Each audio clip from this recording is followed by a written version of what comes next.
shooting down in the woods. He wouldn't leave here even if he could. His life is good, yeah! HIckok45 coming to you from Middle Tennessee. Yes, I'm still your internet shooting companion, at least for some folks, because I keep running into more of you here and there, which is great. It's fun to do that and put a face with a, well, what am I putting a face with? Not with a name. Well, with a username maybe. So anyway, I know there's some of you out there listening because I'm beginning to see more and more of you. Yeah, let's chat a little bit. Like I said, I'm not going to be on a specific schedule now, but it's a kind of a rainy day, and I thought I'll just see if I have a couple of things I want to yak about and record it, and post it maybe even, who knows. So, we're in Middle Tennessee. I'm your internet shooting companion, and Gunner is I don't know what he is. He's my constant companion this summer, I guess you could say. He's here at my feet chewing on some cardboard. You might hear him in the background. Occasionally he'll yipe at me, but not very often. He's not a big barker over nothing. Can't handle that anyway. Although I want a dog to bark if there is anything going on. That's the value of having a dog around. Is a little bit of a watchdog. So, Gunner and I will chat at you a little bit here for a few minutes. What am I going to talk about? Not sure. I think I'll talk a little bit about archery. Maybe some messages, maybe a little bit about some recent videos, perhaps the SOCOM, a little bit about Civil War stuff around here, perhaps, maybe a gun I've owned, and we'll just see where it takes me and what pops into my brain. Not much could pop into it, because there's not much room for popping, right? I knew you'd agree with that. Let's go ahead and talk about a gun I've owned. I believe this is one I've not mentioned before. You know, I yak so much in videos and vlogs and have done, what is it? It's getting close to 30 of these radio shows now, I guess. So, as you know, I even repeat myself occasionally. I forget that I have talked about something. But one gun I don't think I've talked about, maybe at all, that I had is a Thompson Center Contender. I almost forgot what they were called. Yeah, the little handgun. They're handguns. They're not necessarily little or small. Most of you are probably somewhat familiar with them. I think they still make them. And what they are, they're a single-shot handgun, breakdown, kind of like a shotgun. And you can interchange the barrels on them. That was the attraction. So if you're a handgun hunter especially, or you just like to fool with handguns, you know, and single-shot kind of appeals to you, you can buy the gun and a barrel. I don't think you can buy the gun without a barrel, but you can buy whatever your favorite caliber might be in the Contender, and then you can simply buy replacement barrels to pop on just in like no time. And so you have a gun of various calibers for what used to be very little money. I forget what I was paying for the additional barrels.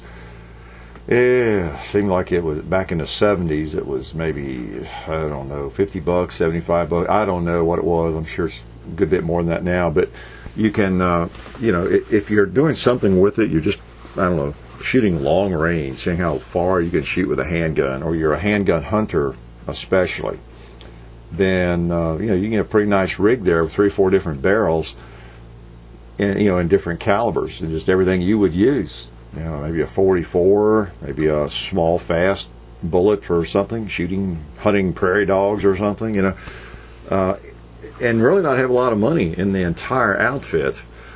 And then have also, what was important and still is, you have a high-quality gun. You know, because, you know, it's one thing to put together a double-action revolver. You know, think about making one of those in your basement. Well, I couldn't even think about making a single-shot handgun Contender myself either, and most of you couldn't. But you know, it's not quite as mysterious, and it's a lot simpler device. You know, so you may have seen those at gun shows and a whole array of barrels, you know, laid out on somebody's table. You know, there's usually somebody at a larger gun show, at least, like the Louisville Gun Day I go to occasionally. They'll have they specialize in those guns, or they have quite a lot of those barrels in the guns there. And again, I don't know where they are right now with that. I think you can get I'm not even sure what the laws are on it. I know they make rifles in it now. You replace the barrels, and I don't think you can take a handgun and put a rifle stock on it and a rifle barrel. There's some weird laws, we have in the United States about that kind of thing, turning a handgun into a rifle and all that, But they're really versatile, very modular. But anyway, the one I got, the first one I got, I got it with a 44 Magnum barrel. Imagine that. That was I could look it up, but it was probably around 75, I don't know.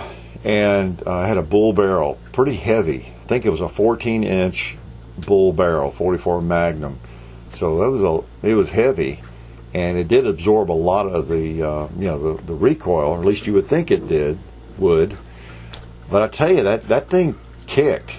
There's something about the design of it, the way the handle and grip is designed, that it comes straight back into your hand. There was no rise to it. I don't know if they have any different grips or handles now, or if it's been totally redesigned. I really just haven't looked at it lately. I sold that one 20 years ago, probably.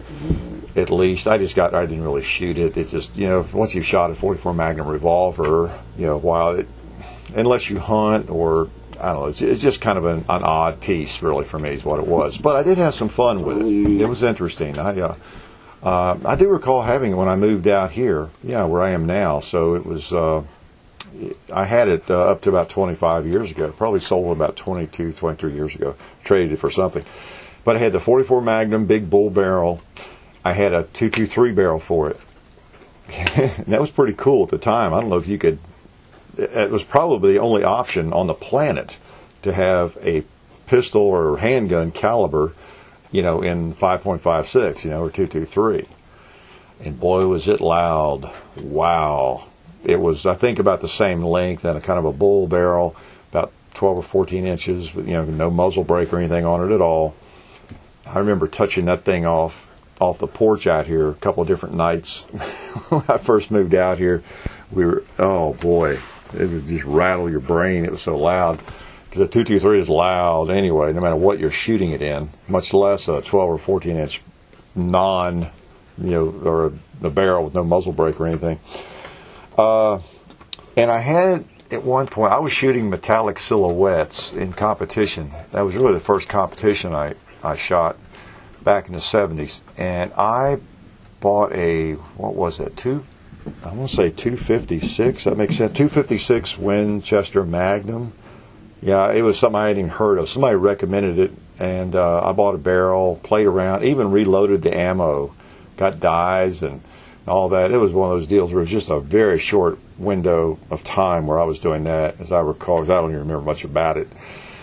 But I was mainly in the metallic silhouette competition. I was just shooting my revolver, the 29, the 8 3/8 inch barrel. That was my thing. But I just decided, well, maybe I'll try for fun. Since I have this Contender, I'll do I think it was called open class or unlimited class. I don't think it was a single shot class, whatever it was. I'll just do that. I've got this Contender, and I'll see what it's like to lie down and shoot. You can shoot from any position in the open class and all that, not just standing and shooting like I do. So I got that barrel, loaded up some ammo for it, and tested some positions, lying down, resting on my leg and all that, and shot in. I think I shot maybe one match with it, maybe two, and it shot really well. It had long barrel, nice sight radius and everything, still metallic sights, all that kind of thing. And I remember distinctly hitting 38 out of 40 targets, and that's just like impossible standing and shooting. At least it was for me. It was like unheard of anyway. But not many people shot a 40 with anything, is what it came down to. And it was very frustrating. I remember that match. It was at Gallatin, Tennessee, at a silhouette match, and my two misses were actually shots I should have hit, because I didn't take into account or realize what was happening shooting that many shots in a match. The barrel was heating up, and it was raising my point of impact, and it was, what was it? It was either on the pigs or the rams, or turkeys or the rams. I think it might have been the rams, but at 200 meters. But my fifth shot, because you have 5, in a string, my fifth shot on each one of those was a miss and went just a little bit high, And the barrel, the barrel was heating up, and it wasn't just poor marksmanship, which it could have been, of course, or a flinch or something. But that thing had a trigger. If you just breathed on it, it was going off. So anyway, I played with that a little bit with the Contender, and needless to say, very accurate. And I believe it was, again, 256 Win Mag. If I'm getting that wrong, somebody correct me or I'll look it up. But it would nail them. It would nail them. I was lying down, of course, on my back, resting it on my side of my leg. And but it was kind of a thrill hitting almost every target. And, because that's something you just have a really difficult time doing, standing with a revolver. But anyway, the Contender, kind of an interesting gun, made by Thompson Center, very rigid, very strong gun. You can buy barrels of various calibers, and I'm not sure what they've all evolved into now, but that's kind of where it was when I played with it, and then eventually traded it off. By the way, you guys continue to help me, if you will, answer questions and from people, because a lot of you that have been around a long time, what I'm going to say or what I would say if I saw the comment or saw the question. So I appreciate y'all helping me out any way you can there, or just letting the person know I don't answer those questions. Just whatever it might be, because everybody doesn't read the profile.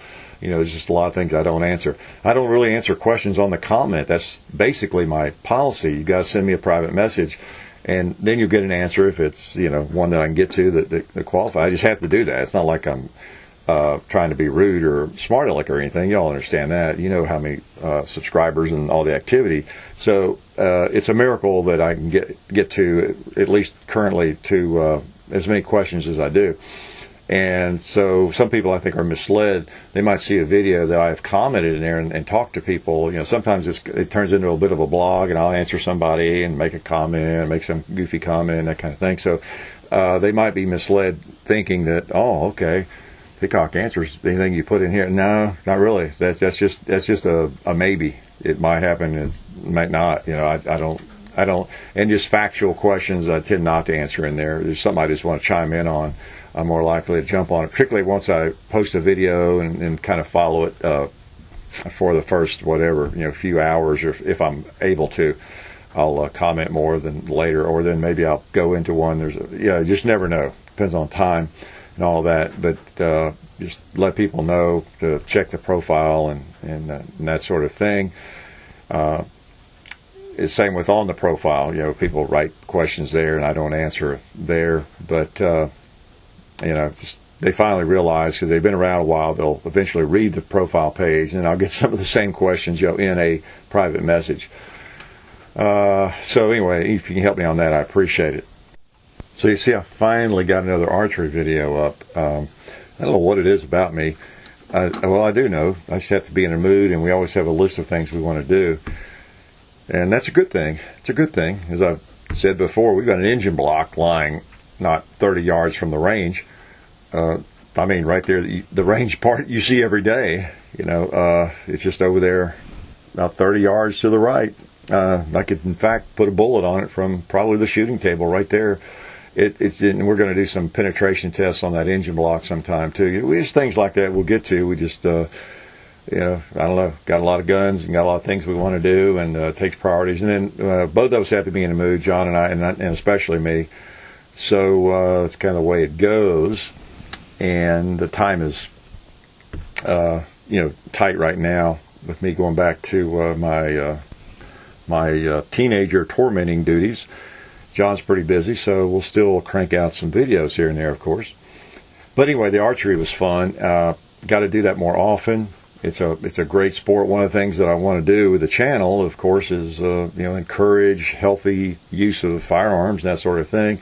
Archery falls right in there because it's something that everybody likes, kind of like a BB gun or 22s. It falls into that category where there's almost no excuse, or air rifles or airsoft or anything like that. There's almost no excuse for not getting into that if you want to, And archery is just a lot of fun. I forget everything I've even said in the couple of archery videos, and I'll do some more on that. Maybe give some more information, fundamentals and things about equipment perhaps, and that if the interest is there. I don't want to push archery on everybody or bore a lot of people with archery if they don't want to carry anything. Of course, you don't have to watch the videos, right? It's not like you're forced tied to a chair or forced to click on that one. But it's been my experience, and I've taken kids to camp for many years, off and on, through my education endeavors, and usually archery is one of those activities. And it is one thing that boys and girls both, all age groups, they just are, it's a magnet. They really like it. I think it's just shooting in general that people like. We tend to like, right? Kids, adults, or anything. And that's a form of shooting. And how many other forms of shooting do kids get taken out and do? Get to participate in that often. So that's what we see. Archery is one of those non-threatening. It doesn't look as evil, and as dangerous and all that kind of thing. So many clubs and camps, have that as one of their activities, which is great, and teach kids how to do it, and at least try to. Depends on the counselor, that you have working at any given time. I used to take my own bow along and kind of help out with that, and then one particular camp.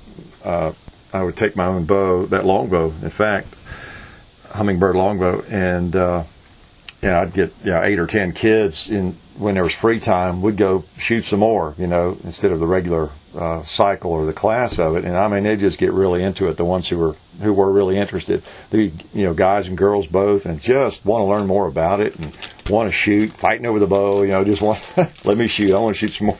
It's that kind of thing. So if you've never done it, and you think it might be interesting for you, I highly recommend you try it, because you could get really addicted to it. I go through spells where I shoot a lot. It's just fun, and it's very inexpensive. Once you buy your equipment, think about it. If you have nice targets, go ahead and get the targets, the bag-type targets. Here comes Gunner running in. I told you you'd hear him in the background. He comes charging into the reloading room like I dangled a big piece of beef or something out on it. It's like a puppy. They have 2 speeds, full speed or no speed, or sleeping, whatever. But I recommend highly you get one of those bag targets. You can sometimes find really nice ones for $15, $25, or if you even have to spend $50 for one. Many of them now are just weatherproof. You can put it out somewhere, and 3, 4, and 5. I've got some hanging in the woods that have been back there for 15 years, I think. And I can go shoot them right now. They're just fine. So they're weatherproof, meaning really not that they will not take water into them. The water just passes through. It just doesn't hurt them. It's all plastic or whatever. But something like that you can shoot with however powerful arrow or bow you want to use, but then you can still pull the arrow out with just 2 fingers. That's the beauty of going ahead and buying one of those. If you've got a bow of any strength, the bale of hay doesn't work very well. It goes on in too far, messes up your fletching and everything. It might. But once you get up to a bow of, probably 30 pounds, 25, 30 pounds, 40 pounds, you're getting beyond the straw as a backstop. Pretty much, unless you got a lot of it. And now what I did for a long time, you may remember some of the early videos, I had a real archery target or 2 in front of a bunch of straw and hay, and that was in case you missed the target, you wouldn't necessarily lose the arrow. And then I had some carpet behind that straw, though, which you couldn't see. Carpet's really tough, makes a good backing. So the arrows would go through the straw and then stop in that carpeting. So some things like that. Once you get it set up, though, it's wonderful. And as I say in that video, know your limitations. Don't get beyond in range further than where you need to be. You want to be able to hit the target at least. Hit the block, whatever you're shooting at. And you're trying to hit the center, of course, or something on that target. But you want your misses to just be off of where you're trying to hit, but on the target. Your worst shots, for example, would not be off the target. Then you just gradually back up as skill improves. So it's different from, shooting a gun. I can sling something at 500 yards if I want to. So what if I miss? As long as it's a safe place. But with arrows, you lose your arrow. You break your arrow. You damage your arrow. So there's nothing to be gained by that at all. So you could shoot for days, and not cost a thing other than your initial investment. And it's just fun. Very much fun. Just a little plug there for that. And I'll do some more on archery. So what do you think about that SOCOM 16? Hopefully you've seen that video. Is that a cool gun or what? It's hard not to like an M1A, M14. It's really hard to run into someone who doesn't like it. Now, there are people who would prefer maybe not to carry it, that think, the 5.56, the AR-15 platform, the M4, whatever, is all you ever need, and you don't really need that big cartridge. I understand that. But it's hard not to like that gun. The actual shooting of it, it's just a dream. The M1A. They're a soft recoiling for such a powerful round and reliable in my experience. I'm not carried one in battle, but and I know there are other 308s or 7.62 by 51 guns out there that have some incredible reputation. Whether it's an HK91 and you name them. There are a lot of battle rifles out there that some people will just swear are better than the M1A or M14. I don't know, but it's hard. Not many. Those might be your preference, but it's hard to hate the M14. There's no reputation of unreliability or anything like that. And I'm sure that people have some problems with them, but they're generally very reliable and just a sweet shooter. That's the opinion of most people that ever fire them. Again, there are exceptions. But that is neat. And that little SOCOM, the one disadvantage, of course, or one of the disadvantages, is the size and the weight. The weight of the gun. More importantly, the weight of the ammo. If you're going to battle, I think of people, I guess, in the jungles of Vietnam or wherever they might be, out on a recon mission and needing to pack a lot of ammo in their gun, whatever, or it's just anywhere.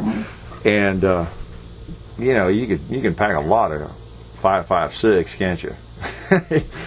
You try to pack the same amount of 7.62 in those magazines along with your M14, and it's a different proposition. I think it's probably easy for some people to brag about how they'd want the M14. Forget those plastic, M16s and all that. You hear a lot of that. Gunner, you okay? Gunner's playing around here, growling at himself.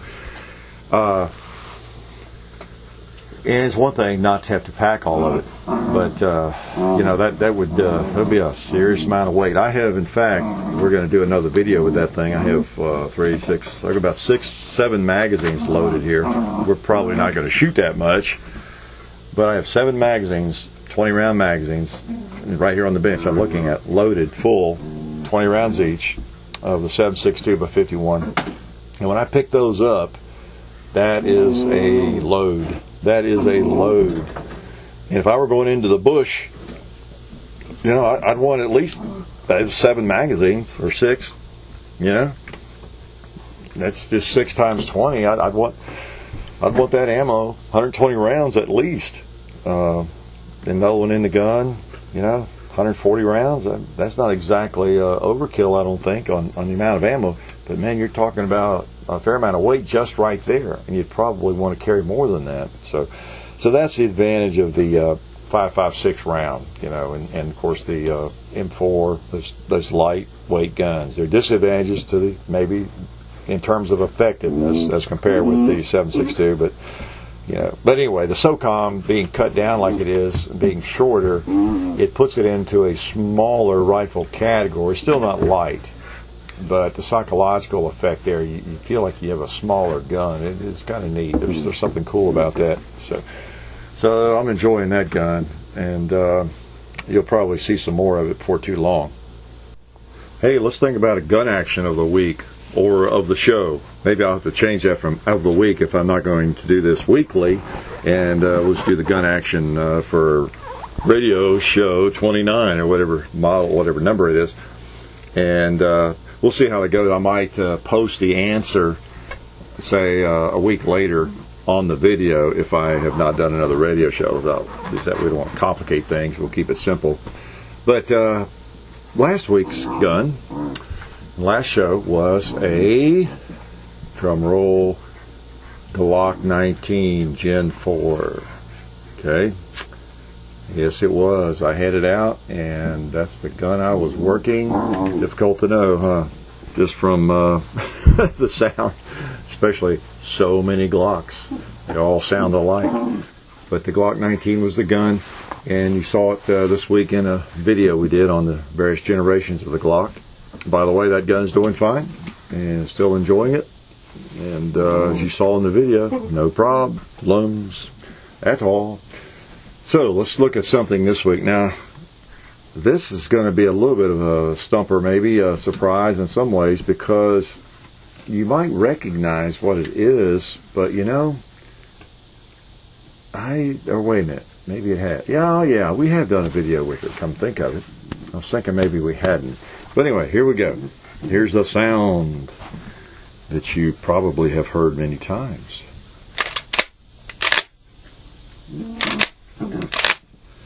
Let's pull the trigger. Okay.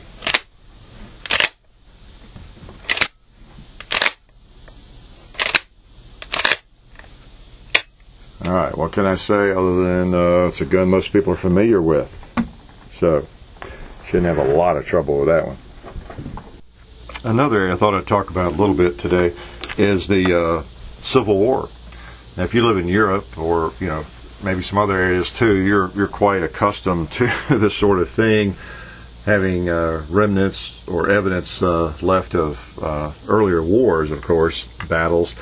But for us in the United States, the Civil War having occurred right here is pretty phenomenal. It's fascinating to a lot of, I think, almost anybody when you think about it, what's happened. Right here on this ground, where we live, particularly east of the Mississippi. And there are battlefields preserved, semi-preserved battlefields all around, the eastern part of the United States. And I happen to live in Tennessee, where there are quite a few, and in the area. But you can go up into Kentucky or down in Alabama and Georgia, Mississippi. So, it's just part of the culture here.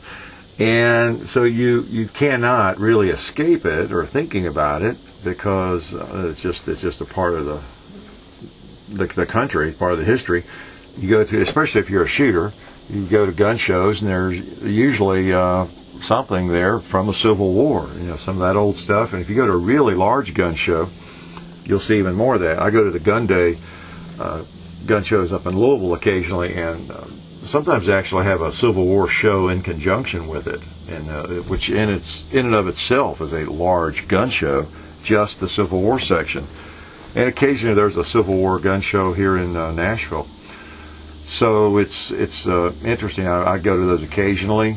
I have a passing interest, I guess you could say, but it's just phenomenal to see the artifacts that people collect, and relics that they sell and trade and all that, whether it's belt buckles or cannon shells, pieces of cannon shell, mini balls, rifles, swords, sabers, the whole 9 yards, handguns, pistols from the time, or revolvers.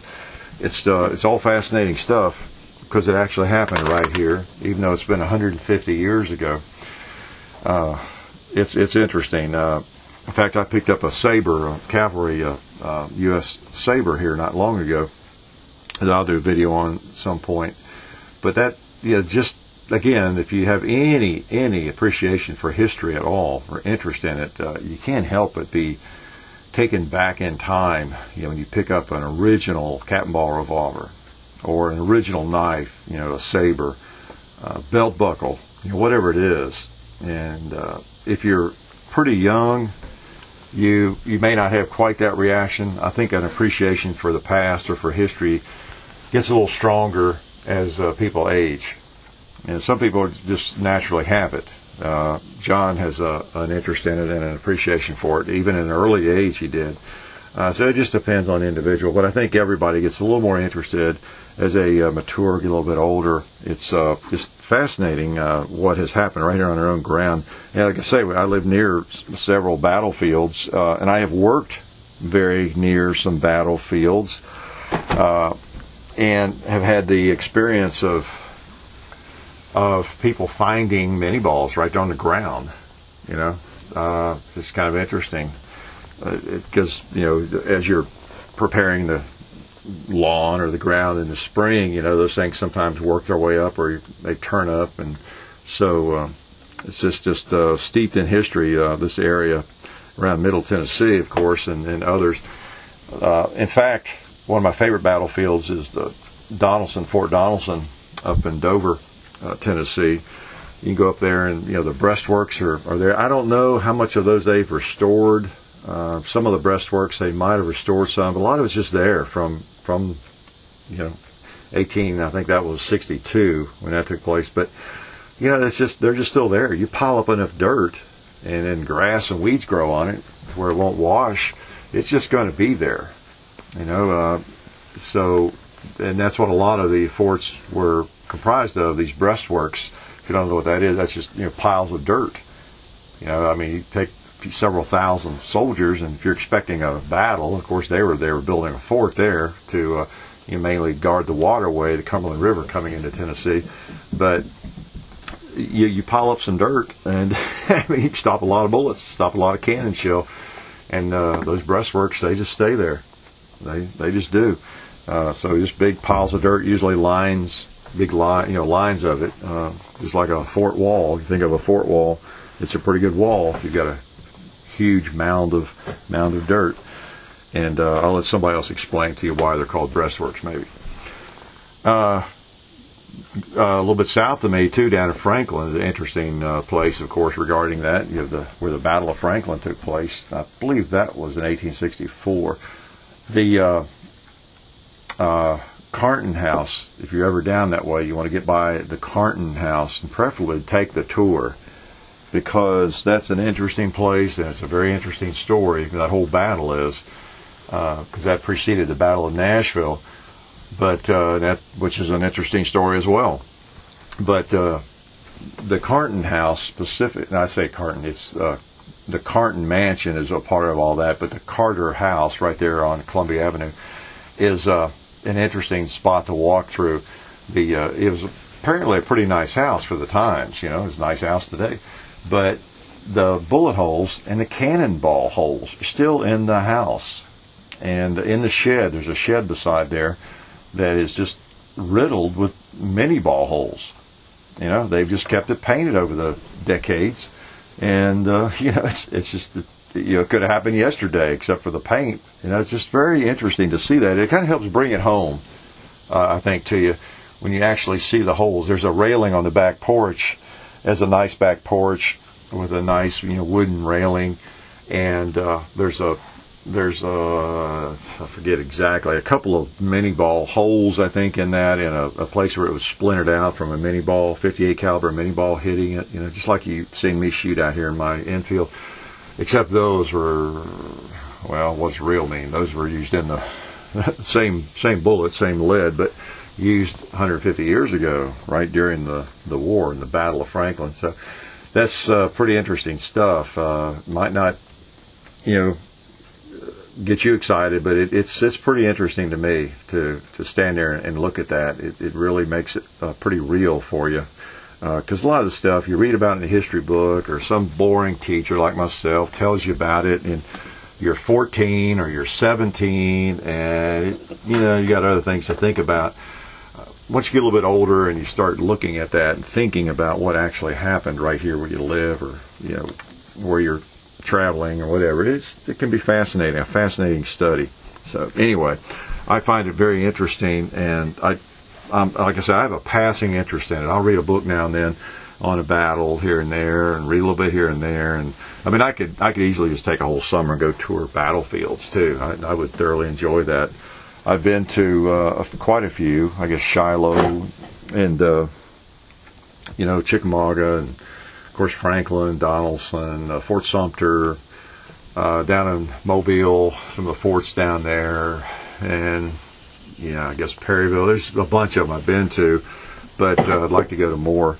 I've not been to Gettysburg. I've been there close by at a conference one time, and just didn't get over to the battlefield. But they make for some interesting visits, vacations, that kind of thing. It's pretty. You combine a little history, a little fun. If you have an interest at all in firearms, there's usually a nice museum in connection with the larger battlefields too, where they'll have actual infields or spring fields and cannon shells and all that kind of thing, and mini balls, and show you how that worked. And they'll have demonstrations. I know down in Murfreesboro, Stones River. How could I forget Stones River? I've been there a bunch of times. I don't know if they do it as much as they used to, but they used to do a lot of cannon displays. Or demonstrations, I should say, actually firing them, and used to go to those, took John to those when he was young. Guess that's why he's a gun nut too, like his dad, right? Dragging him off the cannon demonstrations when he's 5 years old. No hope for a kid like that, right? But anyway, interesting study, and some of you probably are. I'm not a Civil War nerd, buff, whatever you want to call it. Some of you probably are listening to this and could speak for hours on end about it. It's just the way it is. So it's interesting living in this part of the country, and in the same, in the proximity with all these events that happened not that long ago.